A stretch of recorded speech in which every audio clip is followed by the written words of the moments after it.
Quando si parla di carri armati tedeschi della seconda guerra mondiale, il Panzer III occupa sicuramente un ruolo fondamentale, spesso meno celebrato dei suoi fratelli maggiori, ma decisivo nelle prime fasi del conflitto. Questo Panzer rappresenta il cuore dell'innovazione tedesca in fatto di guerra corazzata. Il suo sviluppo riflette la volontà di creare un carro versatile, moderno e modulare, capace di evolversi rapidamente al mutare delle esigenze sul campo. In questo video esploreremo quindi le origini, le caratteristiche di questo mezzo e le scelte progettuali che ne hanno definito il carattere e come, fin dall'inizio, sia stato pensato per giocare un ruolo da protagonista nelle battaglie meccanizzate della seconda guerra mondiale.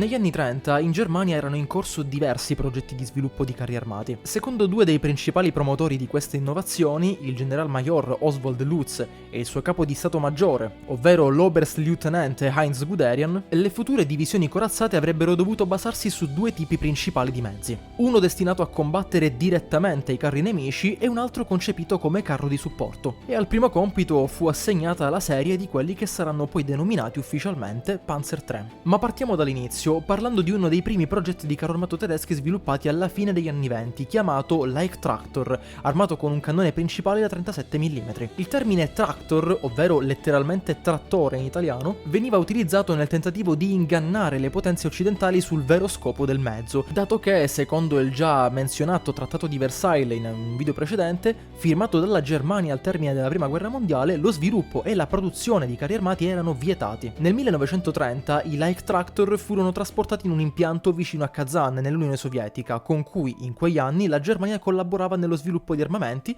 per sottoporli a varie prove sul campo. Dopo 2 anni tornarono in Germania per una revisione completa e furono utilizzati per testare nuovi equipaggiamenti e sperimentare tattiche di impiego dei carri armati. E per ultimo, a partire dal 1935 furono assegnati alle scuole di artiglieria corazzata. Pur avendo avuto un'influenza limitata sui progetti successivi, il Leichtraktor rivestì un ruolo fondamentale, permise infatti ai produttori tedeschi di armi di acquisire preziosa esperienza nel design e nello sviluppo proprio di questi mezzi corazzati. Mentre l'esercito tedesco iniziava a introdurre in servizio i primi carri armati appunto di mitragliatrici, ovvero i cosiddetti Landwehrscharflicher Schlepper, acronimati in LA.S.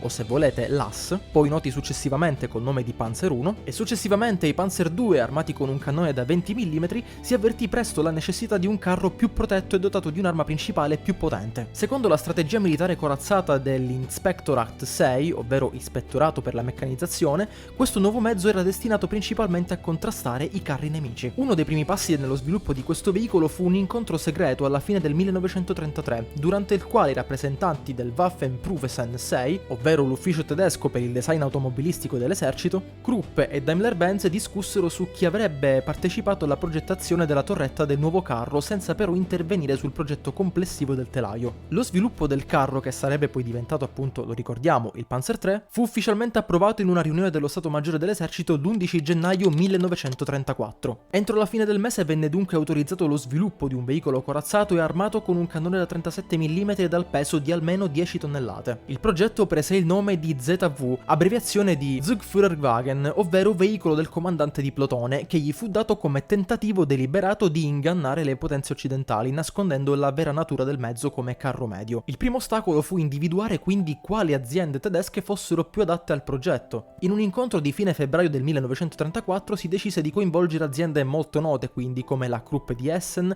la Rheinmetall Borsig di Berlino, la MAN di Norimberga e la Daimler-Benz AG di Berlino-Marienfeld. Le 4 aziende selezionate quindi ricevettero il compito di costruire un veicolo basato sui requisiti tecnici stabiliti dai vertici, e tra questi erano previsti una velocità massima di almeno 40 km/h e l'impiego di un motore Maybach HL100 con trasmissione SSG75 e sistema di sterzo di tipo Wilson, e successivamente fu fissata come scadenza il giugno del 1934 per la presentazione dei primi disegni e delle proposte. Dopo la presentazione dei progetti, Daimler-Benz e Krupp si distinsero per i migliori risultati, il primo con il telaio, la seconda con la torretta. Nel 1936 Krupp ricevette l'ordine di produrre le prime 5 torrette, continuando poi a sperimentare nuove soluzioni fino al 1939. Al contrario, il progetto di torretta di Rheinmetall, pur testato, non venne mai adottato in servizio. La Daimler-Benz nel frattempo frattempo completò il primo telaio nell'agosto del 35, denominandolo ZV, seguito dal numero 1, che rappresenta appunto la prima serie di produzione. Poiché il progetto si dimostrò soddisfacente, l'azienda ricevette l'incarico di costruirne altri due.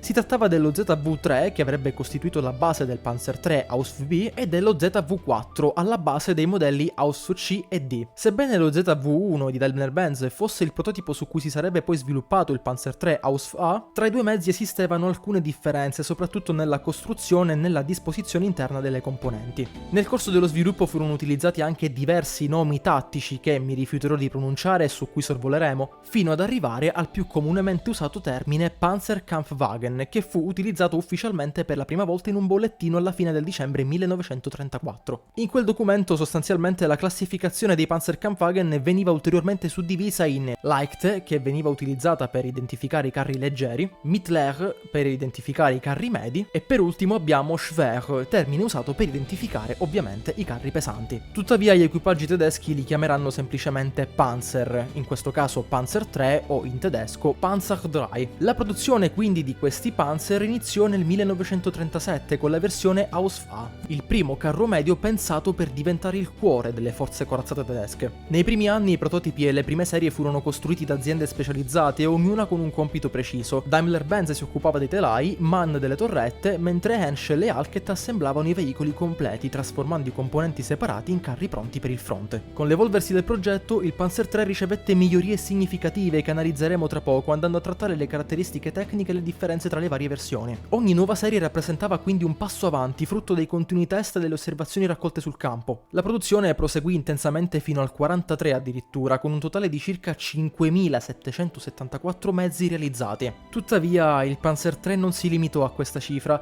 il suo telaio robusto e versatile continuò a vivere anche in altri veicoli come il famosissimo Sturmgeschütz 3, che sfruttò la piattaforma originale per diventare uno dei mezzi d'assalto più impiegati dalla Wehrmacht, restando in produzione fino alla fine della guerra. Tutto ciò, conseguentemente, ci insegna che la storia della produzione del Panzer III non è quindi solo una sequenza di numeri e date, ma il racconto di un progetto, di un'idea che seppe evolversi, adattarsi e lasciare un'impronta duratura nell'ingegneria militare tedesca.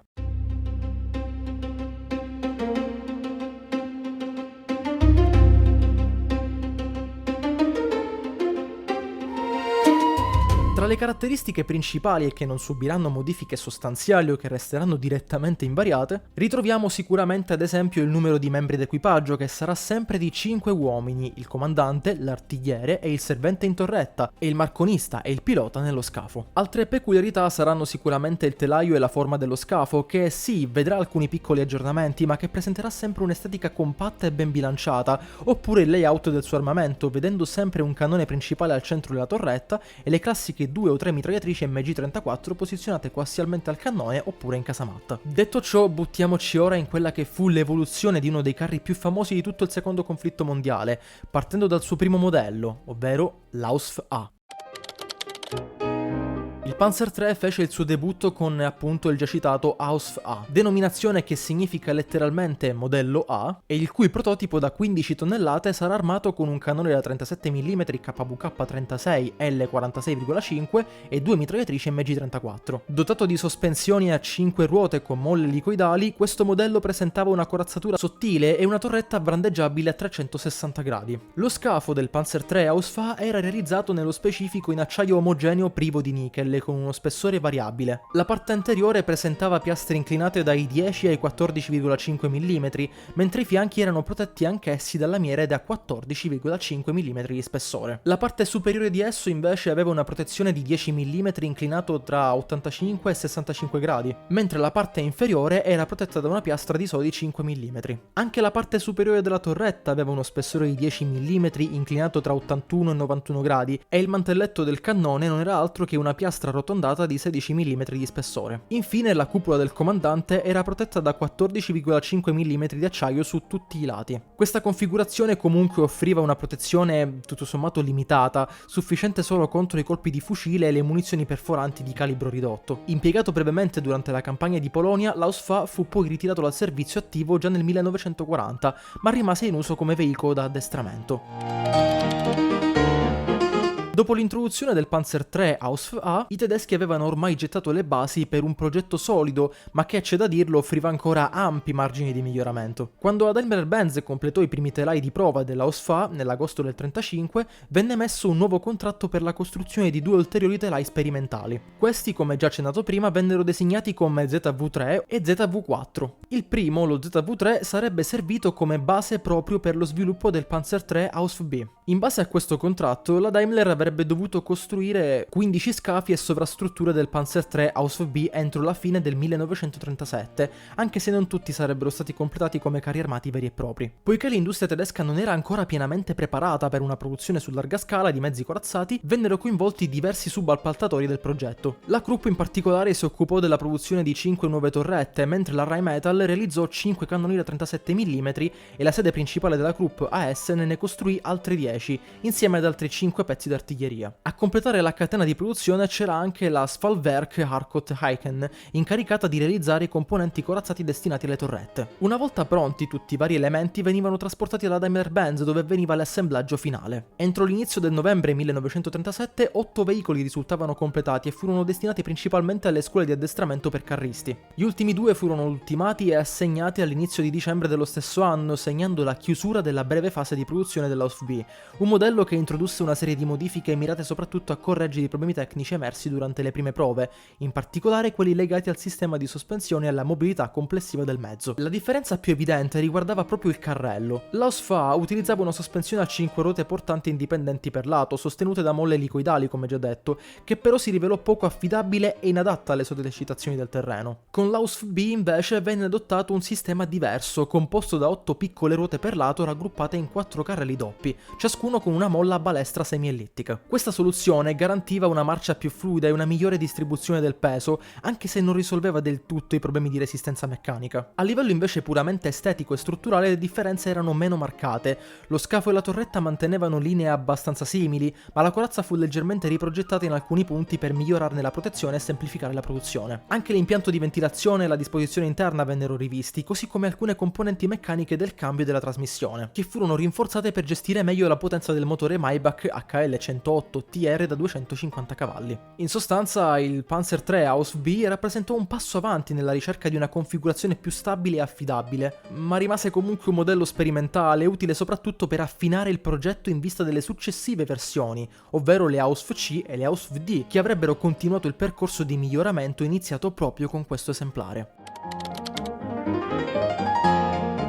Se il precedente modello vide come base il telaio ZV3, questo e il successivo si basarono, come già detto, sul telaio ZV4. Alla Daimler fu affidato l'incarico di assemblare 15 Panzer III Ausf C e, come per i modelli precedenti, anche in questo caso il lavoro venne suddiviso tra numerosi subappaltatori. Tra i principali figuravano sicuramente la Krupp e la Deutsche Edelstahlwerk, insieme a una serie di aziende minori che contribuirono alla produzione dei vari componenti. Entro quindi la fine del 1937 tutti e 15 i veicoli furono completati e consegnati all'esercito tedesco, pronti per entrare in servizio e proseguire la fase di sperimentazione del nuovo carro medio. Rispetto al modello Ausf B, il Panzer III Ausf C presentava alcune differenze significative, sebbene a prima vista potesse sembrare quasi identico. Nel modello C, a differenza del precedente modello, il treno di rotolamento venne ulteriormente modificato. I carrelli furono ridisegnati per migliorare nella distribuzione del peso e la resistenza, con bracci di supporto più robusti e un diverso schema di molle, nel tentativo proprio di rendere la marcia del carro più stabile e fluida sul terreno. Anche il telaio subì lievi modifiche strutturali per accogliere il nuovo schema di sospensioni e aumentarne la rigidità, ovviamente. Le piastre corazzate mantennero spessori simili tra i 5 e i 14,5 mm,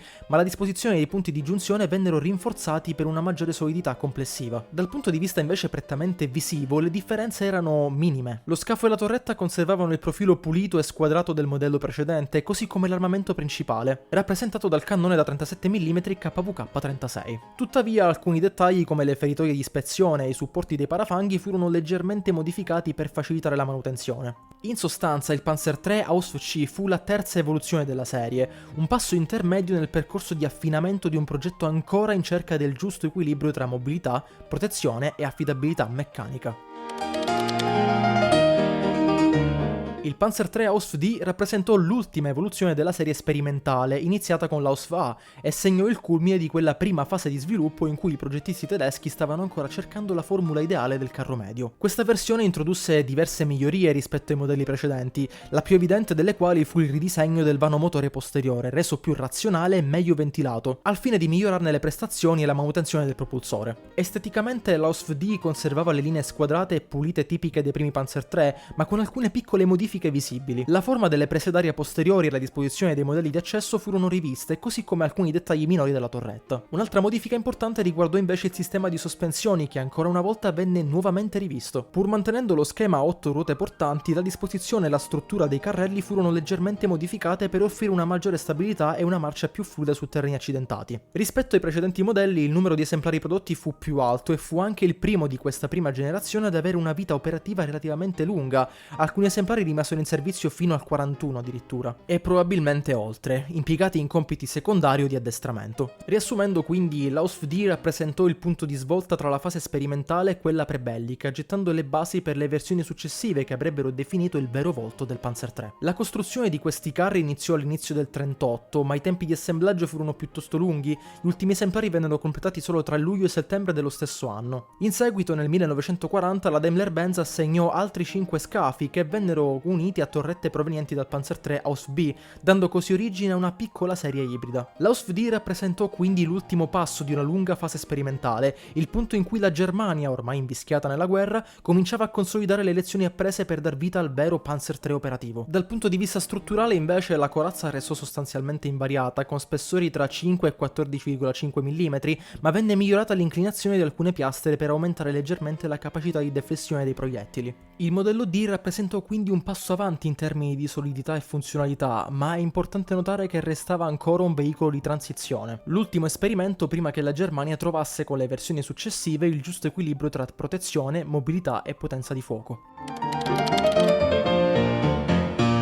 E così, dopo la conclusione delle prime 4 serie sperimentali, i progettisti tedeschi si resero conto che il carro aveva ancora ampi margini di miglioramento. Non erano mai soddisfatti, insomma. Fu così che nacque il Panzer III Ausf E, una versione che segnò un punto di svolta decisivo nello sviluppo di questo carro. Questa nuova variante introdusse una serie di migliorie sostanziali, a cominciare da un aumento della protezione corazzata, ormai indispensabile per affrontare le armi anticarro emergenti del periodo. In particolare, la piastra frontale dello scafo passò a uno spessore di 30 mm, mantenendo un angolo di inclinazione di 21 gradi, mentre la parte superiore dello scafo aveva uno spessore di 25 mm, inclinata a 87 gradi. La torretta invece presentava una piastra frontale di 30 mm anch'essa, inclinata a 15 gradi, con lati e parte posteriore anch'essi di 30 mm, inclinati a 25 gradi, mentre la parte superiore della torretta era spessa 10 mm.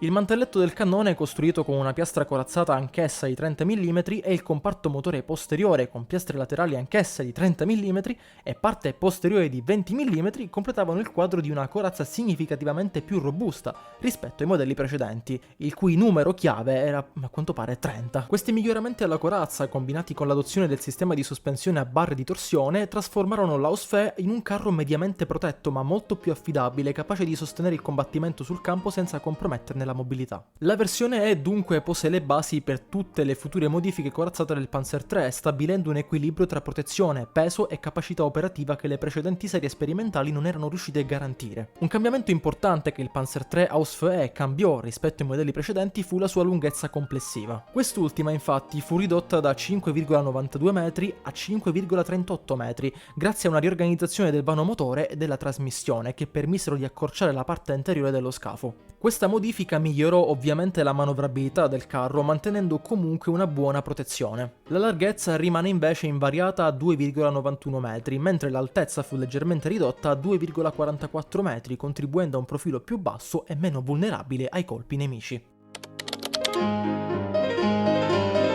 Il Panzer III Ausf F, prodotto in circa 450 esemplari tra il 1939 e il 1941, rappresentò l'ennesima evoluzione significativa rispetto ai modelli precedenti. Il cambiamento più evidente fu l'adozione del cannone da 50 mm KVK-38 L42, che sostituì il precedente 37 mm KVK-36. Questa modifica fu molto importante per le divisioni che adoperarono questo carro, in quanto finalmente ci si poté dotare di un cannone dalla capacità penetrativa sufficiente per confrontarsi con i coevi carri britannici e francesi, anche quelli più pesanti come lo Char B1 o i Matilda, senza contare anche la capacità di penetrazione aumentata contro le fortificazioni e i veicoli corazzati leggeri. La nuova canna poteva sparare le famose Panzergranate 39, munizioni perforanti capaci di penetrare circa 55 mm di corazza a 100 metri e 47 mm a 500 metri di distanza. Oltre a questo avevamo anche le Panzergranate 40, proiettili perforanti con anima rigida in tungsteno progettati per affrontare corazze più spesse. E per ultimo abbiamo le classiche munizioni HE che la Germania produceva sotto la denominazione di Sprenggranate Patrone 38. Sul fronte della protezione l'Ausf mantenne la corazza da 30 mm introdotta con l'Ausf-E, ma con alcune modifiche. La parte superiore dello scafo ricevette piastre corazzate aggiuntive, migliorando la protezione contro i colpi dall'alto.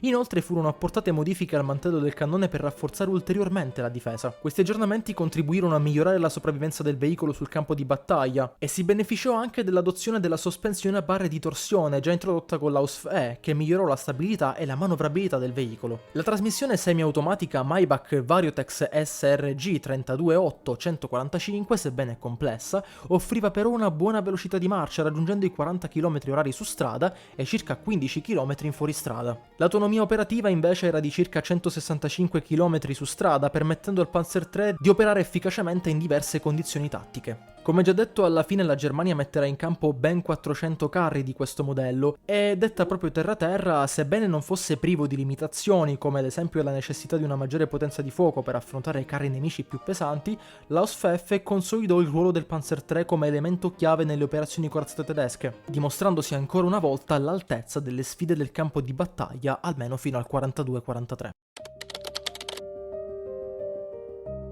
Passiamo adesso ad un altro, l'ennesimo modello, ovvero l'Ausf-G, che rappresentò un'evoluzione contenuta rispetto al modello precedente, con migliorie leggere al design generale, ma fu prodotto in numeri leggermente superiori, con circa 600 esemplari costruiti tra il 40 e il 41. Questa versione vide un impiego estensivo durante proprio il 1941, diventando uno dei carri principali nelle divisioni corazzate tedesche di quel periodo. Come per le varianti precedenti, diversi produttori furono coinvolti nella realizzazione del veicolo, inclusi numerosi subalpattatori più piccoli che fornivano componenti di vario tipo necessari per l'assemblaggio completo dei carri. Questo modello manteneva lo stesso scafo del suo predecessore. La corazza frontale anche qui fu ulteriormente rinforzata per resistere ancora meglio ai colpi nemici, imbullonando piastre da 20 o 30 mm nei punti più critici della sovrastruttura e nel mantelletto della torretta, e furono ottimizzati alcuni dettagli delle sospensioni della trasmissione per aumentarne l'affidabilità sul campo. Oltre a ciò, l'Ausf-G introdusse anche alcune migliorie nella visibilità per l'equipaggio. In particolare fu installato un nuovo coperchio scorrevole protettivo per l'apertura visiva del conducente, mentre la fessura stessa era ulteriormente protetta da un blocco di vetro spesso 90 mm. Anche il periscopio per la visione in diretta fu aggiornato. La nuova versione, denominata KFF2, offriva un campo visivo di 50 gradi con un ingradimento di 1,15x, migliorando sensibilmente la capacità del conducente di osservare l'ambiente circostante in sicurezza. Il mezzo ricevette anche una cupola del comandante migliorata, con corazza fusa più spessa e sportellini mobili protettivi più piccoli per le 5 aperture visive, rinforzati da blocchi di vetro corazzato. Per aumentare la consapevolezza situazionale del comandante, soprattutto durante l'ingaggio di obiettivi nemici, furono aggiunti indicatori di mira sulle aperture frontali. Anche le coperture laterali della torretta furono leggermente ridisegnate e alcuni carri ricevettero il vano di stivaggio sulla torretta. Nonostante tutti questi progressi, comunque alcuni Ausf-G continuarono a montare le cupole vecchie, a causa principalmente dei limiti produttivi dell'industria tedesca. E sappiate che per evitare ritardi nelle consegne venivano utilizzati componenti esistenti ove necessario. Questo portava a una situazione comune: molti veicoli sia dell'Ausf-G che di altre varianti del Panzer III presentavano una combinazione di pezzi nuovi e vecchi. In conclusione, quindi, l'Ausf-G offrì tutto sommato un buon equilibrio tra mobilità, capacità di osservazione e resistenza in combattimento. Oggettivamente fu una versione affidabile e adattabile, capace di sostenere le prime campagne del 41 e di consolidare il ruolo del Panzer III come temporanea spina dorsale delle divisioni corazzate tedesche almeno fino al 1942, quando fu il successivo Panzer IV, più pesante e corazzato, ad affiancarlo e poi sostituirlo in questo compito.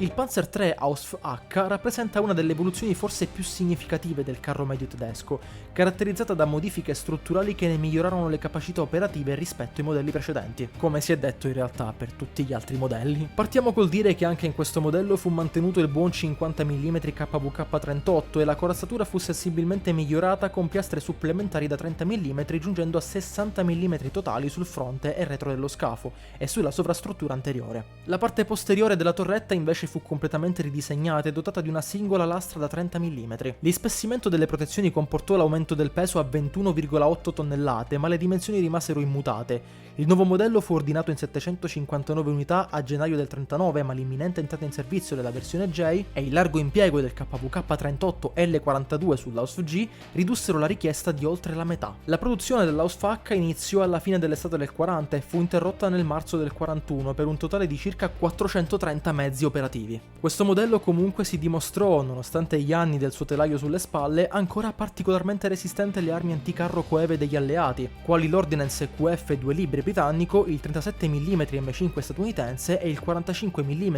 M1937 sovietico. Con una lunghezza di 5,52 metri e un'altezza aumentata a 2,50 metri, l'Ausf J ebbe per primo la corazzatura aumentata di serie a 50 mm sul fronte e sul retro dello scafo e sulle sovrastrutture, cosa che portò all'adozione di un portello per il visore e di un supporto a sfera per la mitragliatrice coassiale dello stesso spessore. Inoltre furono installate nuovi tipi di prese d'aria e di portelli d'accesso sul muso dello scafo. I primi prototipi furono mostrati direttamente da Adolf Hitler 18 aprile del 41, con la successiva produzione che darà vita a ben 1549 unità. Con la versione J vedremo per la prima volta anche l'eccellente 5 cm KWK-39L60, un micidiale cannone sempre da 50 mm lungo però 60 calibri. Questo cannone, sviluppato da Rheinmetall e Borsig, presentava una velocità alla volata di circa 835 metri al secondo con il proiettile standard Panzergranate 39 APCBC e a 100 metri era in grado di penetrare circa 102 mm di corazza, mentre già a 500 metri la penetrazione scendeva a 85 mm, che comunque non era poco. Fu però con il proiettile ad alto potere perforante Panzergranate 40 PCR che la penetrazione aumentava ulteriormente. Esso raggiungeva infatti velocità alla canna di ben 1198 metri al secondo, riuscendo così a penetrare su carta 149 mm a 100 metri, diminuendo questo parametro rapidamente però con l'aumentare della distanza, attestandosi a 108 mm a 500 metri e a 72 mm a 1000 metri. È oggettivo quindi affermare che queste caratteristiche rendevano l'Ausf J indubbiamente più competitivo contro i carri nemici più pesantemente corazzati come i T-34 sovietici e i carri armati britannici Matilda.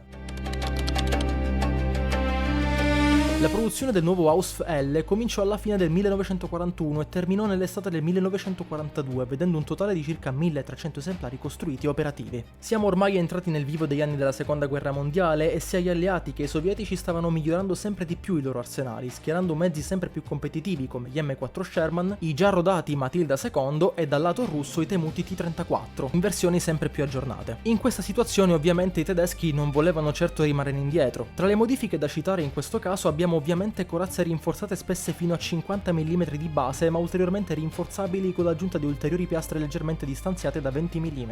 Furono eliminate feritoie del caricatore e portelli per la fuga, ma la prima serie presentava ancora alcune parti costruite per gli Ausf J, quali il portello di accesso al vano di combattimento sul lato destro dello scafo e i visori corazzati sui lati della torre, almeno fino a quando le scorte non si esaurirono. Nell'inverno del 42 invece furono distribuiti i cosiddetti Oschketten, ovvero cingoli per l'est letteralmente, cioè cingoli allargati con un becco, tra virgolette, esterno che diminuiva l'aumentata pressione specifica dei carri schierati in Russia, dal peso ormai superiore alle 22 tonnellate. Quelli mandati in Africa invece sarebbero stati dotati di filtri dell'aria migliorati, comprese d'aria del motore modificate e godevano di una migliore ventilazione interna. Sull'Ausf L furono testate poi alcune migliorie che divennero lo standard per la successiva serie, ovvero quello degli Ausf M. Sulla cupola del comandante fu installato un supporto con due bracci snodati atto ad accogliere un MG-34 in configurazione antiaerea. Furono anche installati dei lanciafumogeni ai lati della torretta per schermare il carro in caso di necessità ed infine vennero sperimentate le Schürzen, protezioni aggiuntive dello spessore di 5 o 10 mm distanziate dal carro che venivano montate su entrambi i fianchi e tutto attorno alla torretta per minimizzare gli effetti delle armi anticarro a carica cava quali il bazooka, la cui diffusione come armamento portatile rappresentava un grave pericolo per gli equipaggi dei mezzi blindati. E oltre a questo renderanno i carri tedeschi dotati di questo equipaggiamento abbastanza iconici nell'immaginario collettivo. Questa fu l'ultima versione del Panzer III a montare il KWK-39L60, mentre si cercavano ancora soluzioni per migliorare l'armamento del mezzo. L'Ausf M fu prodotto dall'autunno del 42 al febbraio del 43 in 1150 esemplari, anche se alcune fonti cambiano il numero in modo abbastanza drastico, sostenendo la produzione effettiva ferma a soli 250 esemplari, degli oltre 1000 ordinati. Le innovazioni furono mirate soprattutto a migliorare l'operatività del carro sul fronte orientale, sebbene sia stato utilizzato anche in Tunisia e in Sicilia. In questa versione il mezzo fu dotato di un particolare asset per permettere all'equipaggio di accendere più facilmente il suo motore collegandolo al motore di un altro mezzo già in funzione e quindi già caldo. La capacità di guado dei fiumi furono poi incrementate, furono modificati i lanciafumogeni e venne aumentata anche la lunghezza a 5,65 metri e la larghezza a 3,27 metri. Ebbene sì, siamo giunti alla lettera N.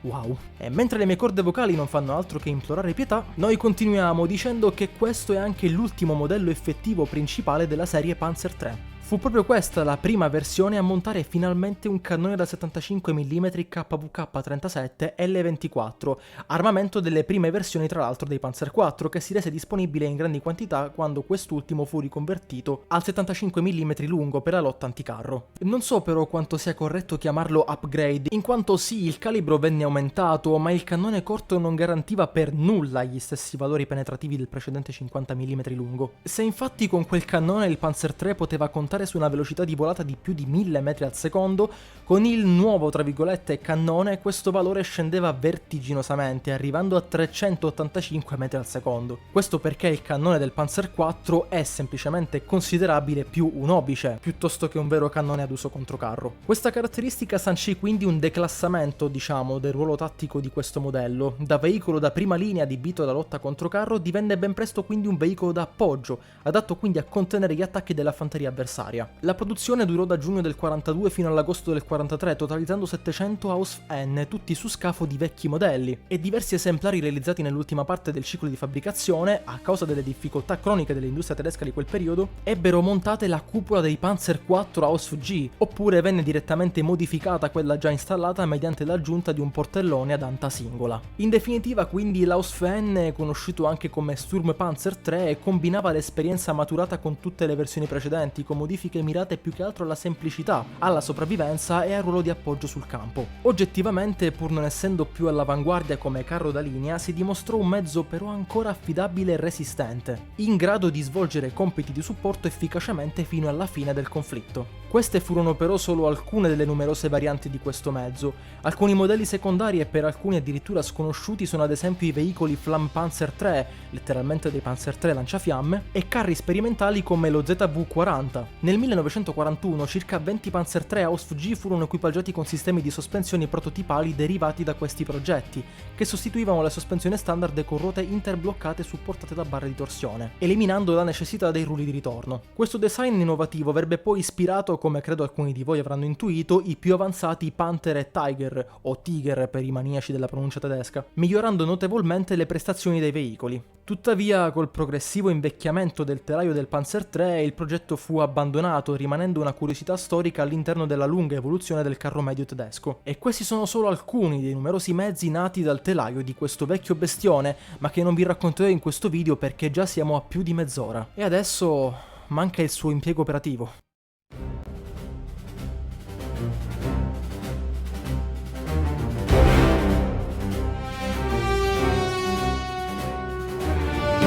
Come già accennato prima, il Panzer III fu concepito a metà degli anni 30 come carro medio destinato, secondo la visione dello Stato Maggiore tedesco, ad affrontare i mezzi corazzati nemici lasciando ai suoi fratelli, il Panzer II e il Panzer IV, compiti di supporto. Le prime versioni, le Ausf A, B, C e D, erano armate con un cannone da 37 mm e avevano corazza relativamente leggera. Ad esempio l'Ausf C pesava circa solo 16 tonnellate ed era equipaggiato con corazzatura spessa dai 5 ai 30 mm, giusto così per ribadire alcuni concetti. Il progetto fu dunque pensato per svolgere più compiti, ma con l'ambizione di scontrarsi con altri carri medi contemporanei, non per diventare un carro pesante. E la scelta di una torre a 5 uomini diede già dal principio alla macchina una buona base tattica. Nella campagna di invasione della Polonia, il Panzer III, nelle versioni più precoci, fu impiegato in numero abbastanza limitato. Contro i carri polacchi, per lo più leggeri o obsoleti, il cannone da 37 si rivelò più che sufficiente e le prime battaglie misero in evidenza la buona mobilità e l'efficace sistema di comunicazione radio di cui ogni Panzer era dotato.